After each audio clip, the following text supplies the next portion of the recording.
Join Weekly Hacks now. A child's brain forms nearly 1 million neural connections every second during their first years of life. Now imagine what happens when those connections never get the chance to form properly. November 1970, Temple City, California. Social workers knocked on a door for what seemed like a routine welfare check. What they found inside would change everything we thought we knew about human development. Behind that door was 13-year-old Jeannie, not her real name, but the one researchers gave her. She'd spent most of her life confined to a single room. During the day, she was strapped to a chair. At night, she was placed in a restraint. She weighed just 59 pounds and couldn't walk properly. Her father had forbidden anyone from speaking to her, and she knew only a few words like stop and no more. Here's the thing that got scientists really excited, and I mean that in the most respectful way. Jeannie represented a chance to test something called the critical period hypothesis.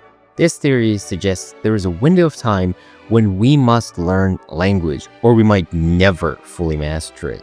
Dr. David Rogler and his team at Children's Hospital Los Angeles worked with Jeannie for 4 years, from 1971 to 1975.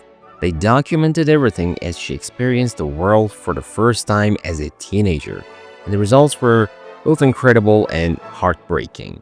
Jeannie did learn to speak. Her vocabulary grew to hundreds of words, and she could express complex emotions, but her language remained fragmented, missing the natural grammar that most kids pick up effortlessly.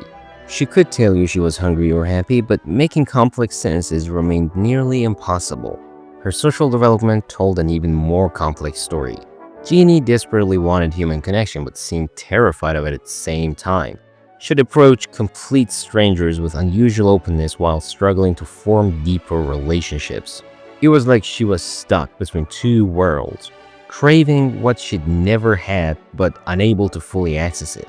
Jeannie wasn't the only case. There was Victor, found in the French wilderness in 1800, apparently living alone for years. Then Caspar Hauser, who claimed he'd been kept in isolation for 16 years before appearing in 19th century Germany. Each case added pieces to a puzzle scientists are still trying to solve. But here is where things get complicated. Some critics argued that Jeannie became a victim twice.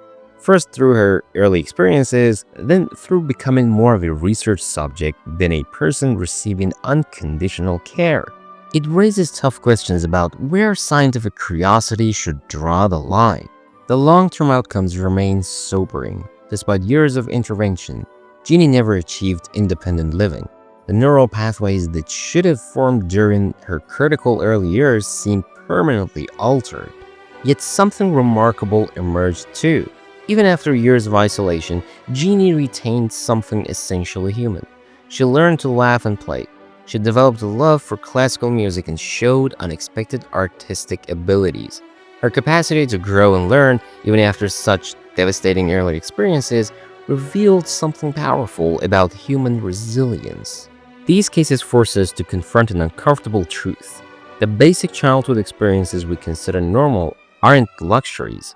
They're necessities for proper human development. They show us that isolation isn't just difficult, it can literally reshape how the brain develops. The real story here isn't about physical prison cells. It's about invisible prisons created by neglect and the failure of adults to protect vulnerable children.